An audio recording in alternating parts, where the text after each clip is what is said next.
My name is Emma, and all my life I have believed in one simple truth. If you are honest with people, they will be honest with you back. I believed in love, I believed in family, I believed in my sister Lauren. But nothing in this world is as it seems. While I was smiling and making plans for the future, I was being betrayed by the people closest to me. I didn't know that my husband, the man I trusted with my life, was kissing another woman behind my back. And I certainly couldn't imagine that this woman would be my own sister. The moment the truth hit me in the face, my heart shattered into 1,000 pieces. But instead of falling and being crushed under their feet, I gathered those pieces and forged a knife out of them. A knife that I plunged right into their backs. But let's start from the beginning. I was happily married. At least I thought so. Tom was the perfect husband, caring, successful, charismatic. We were married for 5 years, and during all this time he never gave me a reason to doubt his fidelity. He always said that I was the love of his life. My younger sister Lauren was my best friend. Despite the 3-year age difference, we were always inseparable. I helped her with everything, with money, with advice, supported her when she had problems. She came to our house so often that sometimes I joked, "You should make keys so you don't have to knock on the door." But now I realize how naive I was. I trusted them both, and it was this trust that turned into a nightmare for me. It all started with little things. Tom began to stay late at work more often. Sometimes he came home late, said he was tired, and immediately went to the shower. His phone was always on silent mode, and sometimes he even took it with him into the bathroom. I noticed Lauren was acting strangely. She avoided direct eye contact, giggled nervously when I mentioned Tom, and increasingly found excuses to come to our house even when I wasn't there. But I didn't want to see the obvious. I kept telling myself, these are just coincidences. I didn't know my world was about to come crashing down. I have always believed that women have a special gift of intuition. Sometimes we sense trouble before we even know about it. But the problem is that we too often ignore these signals, convincing ourselves that we are just imagining things. That was the case with me. I didn't want to see the signs. I didn't want to believe that my husband and my sister could betray me.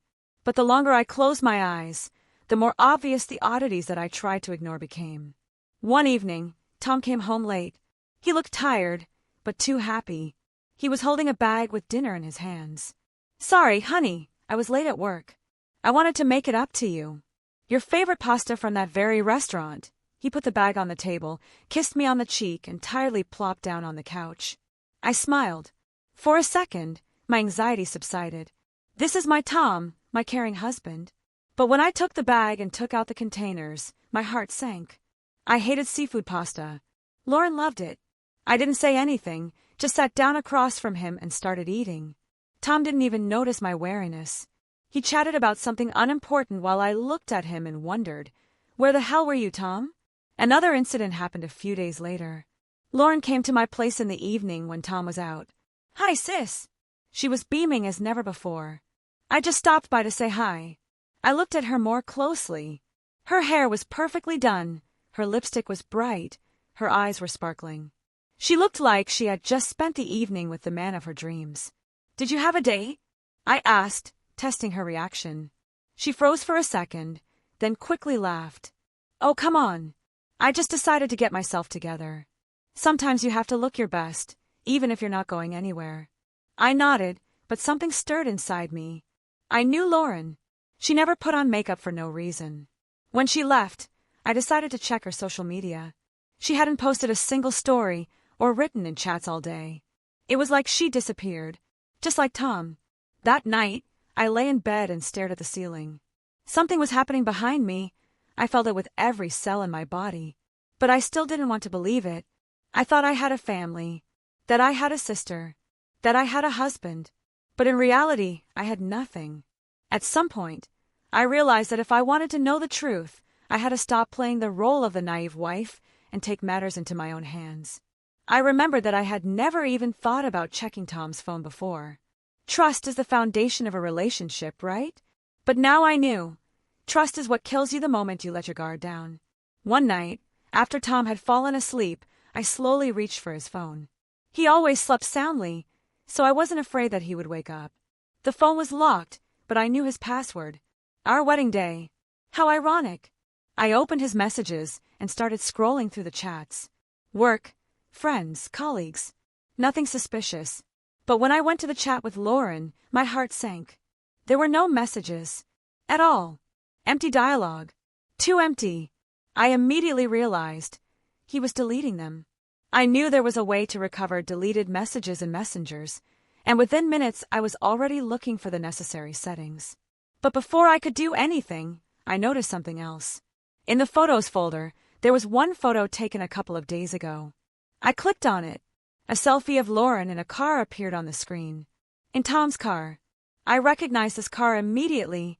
Black leather interior, familiar pattern on the seats. But the scariest thing was not even that. She took this photo at night, when, according to Tom, he was in a meeting with a client. I shook. Everything inside me shrank with rage and fear. This was not just a suspicion. This was the truth. I was betrayed. I put the phone back and went to the bathroom, locking myself from the inside. I looked at my reflection in the mirror and felt a fire burning in my chest. I had to know everything. I couldn't afford to remain in the dark. And for that, I needed a plan. I couldn't pretend it wasn't happening any longer. The next morning, when Tom left for work and Lauren didn't answer my texts as usual, I realized there was no point in waiting. I wanted the truth, and I was going to get it. I took the car and parked it near Tom's office. I waited. 2 hours passed. I was starting to think I was wrong, that I was wasting my time. But then I saw them. Tom walked out of the building, looked around, and quickly walked to the car. Lauren followed him a few seconds later. She was wearing high heels, a tight dress, and her hair was perfect. It didn't look like she was just stopping by on business. They weren't even trying to hide. Lauren got into the front seat. Tom said something to her, and they both laughed. Then he leaned over and kissed her on the lips. I saw it. I closed my eyes, but the image was seared into my mind. My husband, my sister, kissing, laughing. Tom putting his hand on her thigh, Lauren flipping her hair back coquettishly.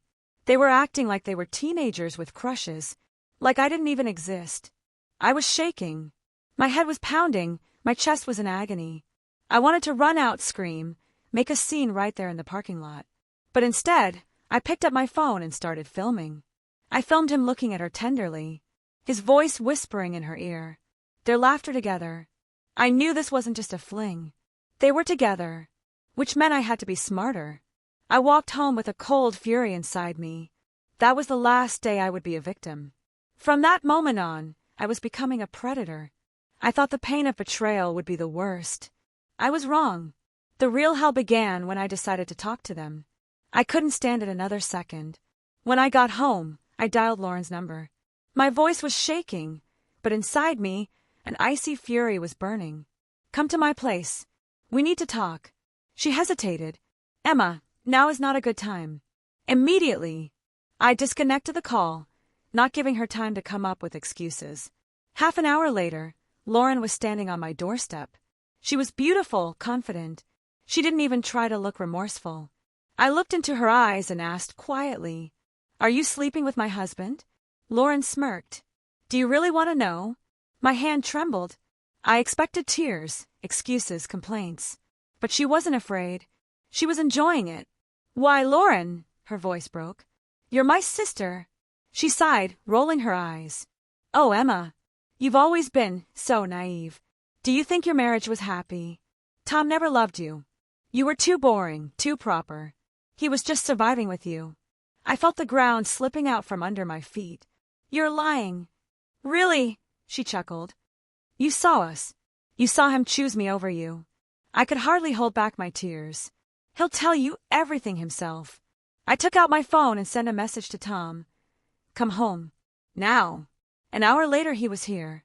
He walked into the house and saw us both. "What happened?" he frowned. I looked him straight in the eyes. "You're sleeping with my sister?" Tom froze. Silence. And then, "Yes." Simple. Clear. No regrets. The air left my lungs, like someone had punched me in the chest. "You're not even going to try to lie." He shrugged. "Why would you? You already know." Lauren giggled. I was sure he'd start apologizing, trying to explain. But no, he didn't feel guilty. "I'm sorry, Emma," he finally said. but it's over between us. Lauren and I, we love each other. I felt a deafening roar in my head. You love her? He nodded. And then he added a low blow. I'm leaving. We're going to live together. My sister. My husband.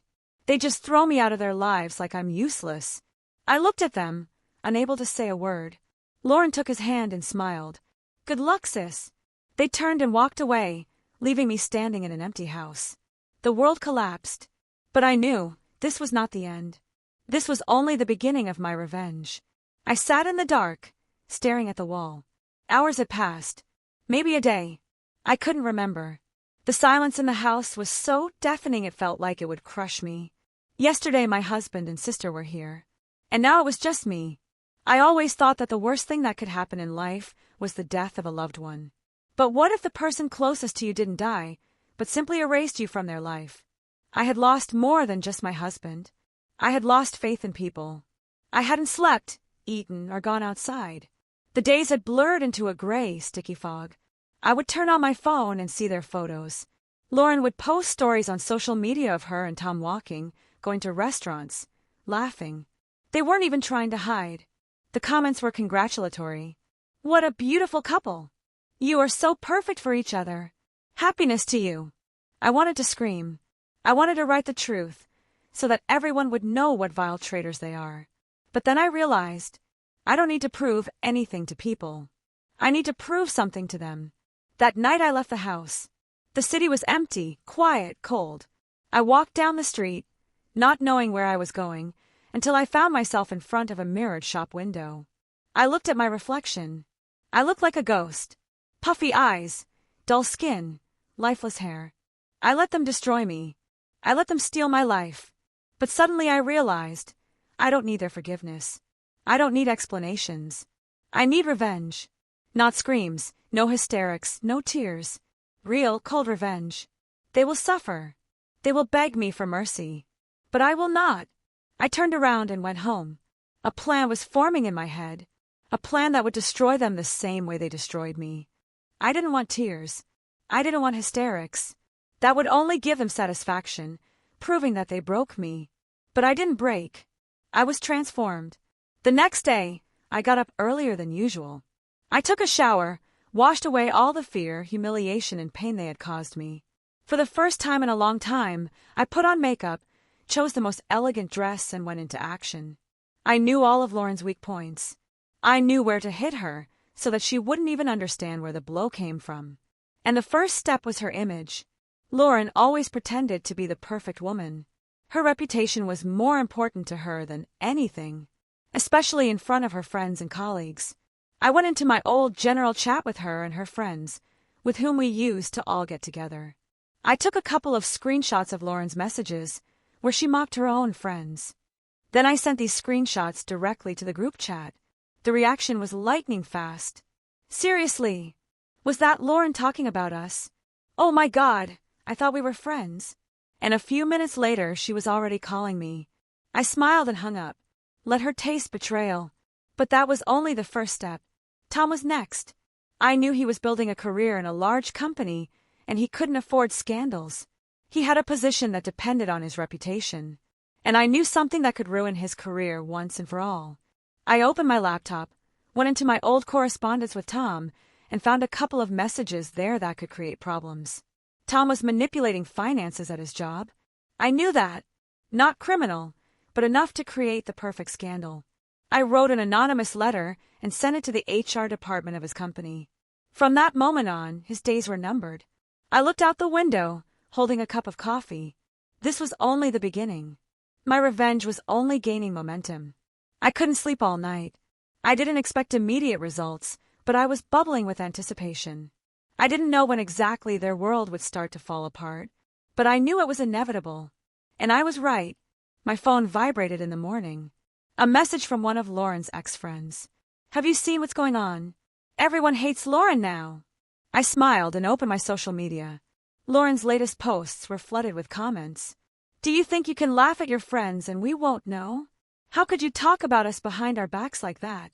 It's disgusting that I ever called you a friend. Lauren tried to respond, but it was no use. Her reputation was destroyed. She had lost more than just friends. She had lost her status. She always wanted to be loved, surrounded by attention, but now everyone was turning away from her. But that was only the first blow. The main blow was to go to Tom. A few days passed. I was already beginning to think that my anonymous denunciation of Tom had been lost somewhere in the office bureaucracy. But then he called me himself. "Did you do something?" His voice was tense. "Sorry, Tom, I don't understand what you're talking about," I answered, feigning genuine bewilderment. "I was called to the boss. They said that they received information about—" He fell silent, as if afraid to continue. I pressed the phone to my ear and remained silent, enjoying every moment. "Tom, do you have something to hide?" He exhaled heavily. "Damn, Emma, are you trying to get revenge?" I grinned. "Tom, you always said I was too kind. But it seems you were wrong." And I hung up. My phone vibrated again. This time it was Lauren. "We need to talk." I smiled. "Oh yes. Now they're starting to understand what it means to be loyal. But I haven't even really started playing yet." Lauren wanted to talk. So my attack had worked. But I wasn't going to make it easy for her. I didn't answer her text. Let her freak out. Let her lose control. A few hours passed before my phone vibrated again. A call from Lauren. I looked at the screen and smiled slowly. I picked up the phone. "Oh, sister, it's been so long." "Emma, what have you done?" There was panic in her voice. I smiled innocently, although she couldn't see it. "I don't even know what you're talking about. Everyone hates me. I got fired from my job, my friends won't talk, and Tom." She trailed off. "What Tom?" My voice remained level, but inside I was jubilant. Silence. And then, "He's in trouble. At work." I already knew this, but I feigned surprise. "Oh, what trouble? What happened?" Lauren was breathing heavily, like a cornered animal. "He said someone reported financial fraud to his company. They're investigating. If it's confirmed, he'll be fired." "Oh my God, what a disaster," I breathed. She flushed. "It was you. You did all this." I laughed. "Lauren, honey, I'm just a reflection of your actions. You're sick." I wasn't angry. On the contrary, I was enjoying the moment. "Oh, sister, you haven't seen how much yet." And she hung up. But I wasn't going to stop. I knew Tom and Lauren wouldn't last under pressure together.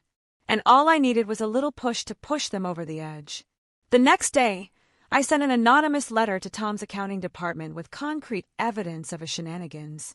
I also contacted Lauren's ex-boyfriend, the man who had once loved her madly, but whom she had dumped for new ambitions. I simply showed him something. And now he wanted his debt back. A few days later, everything went downhill. Tom's company launched an official investigation. Lauren began to panic. And her ex suddenly appeared in her life, undermining Tom's trust. I was simply pulling the strings. And their perfect love was falling apart at the seams. But that was not the end. I saved the main blow for last. Everything I predicted was starting to come true. Tom and Lauren thought betrayal would make them happy. They thought they could start a new life, leaving me behind. But now their world was falling apart, and I was enjoying every moment. I ran into Lauren at a cafe. She was sitting at a table alone, fiddling with her phone, her fingers nervously tapping the screen. She looked lost. The waitress came over and put a cup of coffee in front of her, but Lauren didn't even look at her. I walked closer. "What's wrong, sis?" She looked up and froze. Anger flashed in her eyes, but a nervous smile appeared on her lips. "You think you won?" I shrugged. "Me? What are you talking about?" She threw the phone on the table. "Tom is fired." I ducked my head. "Really? What a twist." Lauren glared at me. "You ruined his life. He lost everything." "You mean everything he lost when he chose you?" She clenched her fists. "He's angry. He's sure it was you." "And you?" She laughed harshly. "I know it was you. You're taking revenge." I smiled. "Lauren, you've always wanted to be me. Now you finally know what it's like to be betrayed." She jumped up from the table, her chair scraping loudly on the floor. "You won't get away with this." I leaned forward, looking her straight in the eye. "You already have." Lauren froze, gritting her teeth. She looked at me, trying to find the strength to strike the final blow. But she had lost. She knew it, and Tom knew it. And the best part was, they both knew I wouldn't stop. Now they had only one way out, to destroy each other, and I just had to push them a little.